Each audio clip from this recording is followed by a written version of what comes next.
Acuplus Interior and Electronics. Mullurkara പഞ്ചായത്തിൽ LDF സ്ഥാനാർത്ഥികൾ നാമനിർദ്ദേശ പത്രിക സമർപ്പിച്ചു. 15 വാർഡുകളിലേക്കുള്ള സ്ഥാനാർത്ഥികളാണ് നാമനിർദ്ദേശ പത്രിക സമർപ്പിച്ചത്.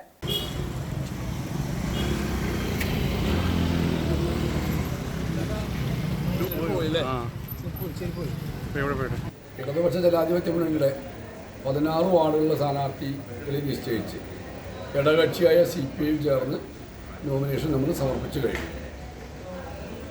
ഇടതുപക്ഷ ജനാധിപത്യ മുന്നണി നിലവിലെ പഞ്ചായത്ത് ഭരണസമിതി ഈ ഗ്രാമപഞ്ചായത്തിൽ നടത്തിയ 168 കോടി രൂപയോളം വരുന്ന വിവിധ മേഖലയിലുള്ള ഫണ്ട് ഉപയോഗിച്ച് നടത്തിയ വികസന പ്രവർത്തനങ്ങൾ, അത് കഴിഞ്ഞകാല പ്രവർത്തനങ്ങളിലെ കുറവുകളൊക്കെ പരിഹരിച്ച് കൂടുതൽ ഭേദപ്പെടുത്തി ജനങ്ങളുടെ ജീവിത പ്രയാസങ്ങൾ പരിഹരിക്കുന്നതിന് വേണ്ടി മുള്ളൂർക്കര പഞ്ചായത്ത് പുതിയ ഭരണസമിതി അധികാരത്തിൽ വന്നാൽ തുറന്നും ചെയ്യും എന്നാണ് LDF ജനങ്ങൾക്ക് നൽകുന്ന വാഗ്ദാനം.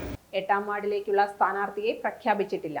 8ാം വാർഡിലെ സ്ഥാനാർത്ഥിയെ അടുത്ത ദിവസം പ്രഖ്യാപിക്കുമെന്നും 13ാം വാർഡ് സ്ഥാനാർത്ഥി CPI സ്ഥാനാർത്ഥിയാണെന്നും CPM ഏരിയ കമ്മിറ്റി അംഗം V. Raghu, local secretary KK Krishnadas, Santhosh എന്നിവർ പറഞ്ഞു.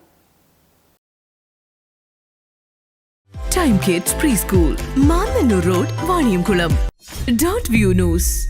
കാഴ്ചകളാണ് ലോകം, കണ്ടു തുടങ്ങുക.